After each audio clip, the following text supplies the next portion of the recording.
Здраво на сите! Ја гледате 89-та епизода на Шорткат. Јас сум Нина, а ова се случувањата кои одбележаа изминатава недела.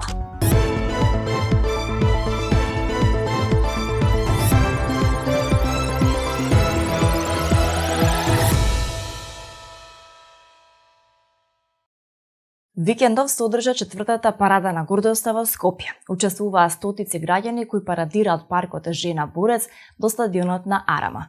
Припадниците на ЛГБТ заедницата и трансродовите лица алармираа и за дел од проблемите со кои се соочуваат: нарушена телесна автономија, говор на омраза и социјално исклучување. Тие преку музика и весела атмосфера низ улиците на главниот град упатија апел дека ова е празник на љубовта и повод за славање на нивната борба за еднаквост. Освен граѓани и активисти за човекови права, на парадата присуствуваа гости од странство, а настанот го поддржаа и политичари и странски амбасадори. Веќе неколку децени жителите на Пробиштип се трујат од јаловиштето со тешки метали во самиот град, а кое што е создадено како последица на работењето на рудникот за олово и цинк Злетово. Екипата на Шорткат беше во посета на Жишката еколошка точка во Пробиштип, каде што разговаравме со жителите за проблемите кои ги имаат од јаловиштето. Повеќе детали за ова жариште од прилогот што следува. Олово, кадмиум, цинк, жива, железо, бакар, арсен, ураниум, бакар сулфат, натриум цианид, калиум амилксантат, калциум оксид и калциум карбонат се само дел од опасните состојки што ги содржи старото хидројаловиште лоцирано во Пробиштип.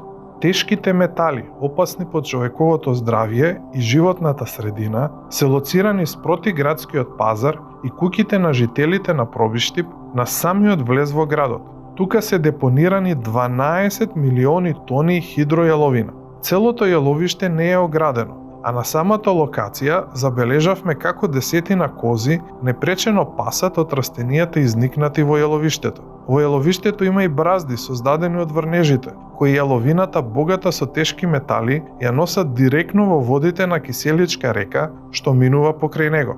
Кога дува ветер, во зависност од неговиот правец, прашината од јаловиштето ја носи кон градот Пробиштип или кон селата лоцирани јужно од него. Општина Пробиштип има проект за санација на јаловиштето и за изградба на фотоволтаична централа на оваа локација. Но од ветеното отпочнување на проектот изминатава пролет засега нема ништо. Од Министерството за животна средина и просторно планирање велат дека владата најпрво треба да изготви план за управување со контаминирано подрачје, но засега од општината не добиле вакво барање. Сите активности за санација мора да бидат во согласност со изработениот план. Жителите на Пробиштип пак ја поддржуваат идејата на општината да се санира јаловиштето со тешки метали, која е опасност по нивното здравје.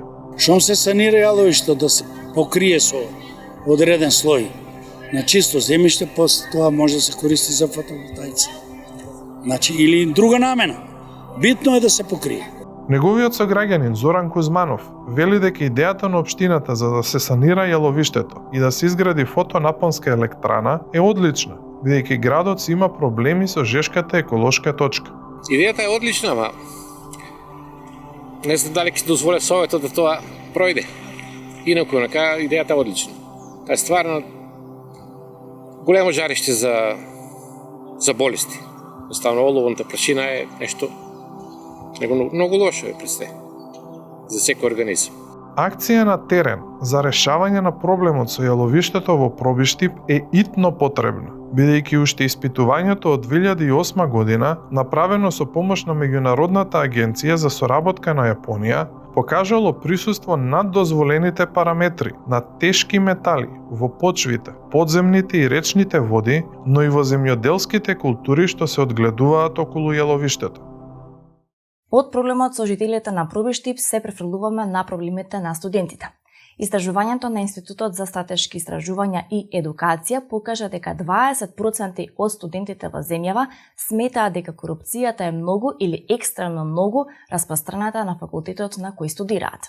Толков процент студенти се изјасниле и дека биле условувани да ја купат книгата од професорот за да положат испит. Како проблем студентите издвојуваат и практиката да се плаќа на други лица за да им напишат семинарски и дисертации.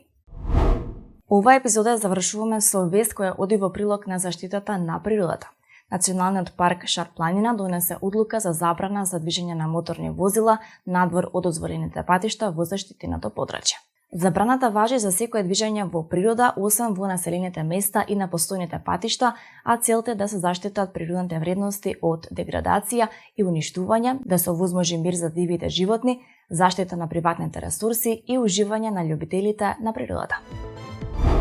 Ова е крајот на вечерашната епизода на Шортката. Благодариме што бевте со нас. Пишете ни на Instagram и TikTok ако имате сугестии или предлози и читајте рубриката ЦТРЛЗ на МТМК. Се гледаме следната недела во истото време. Чао!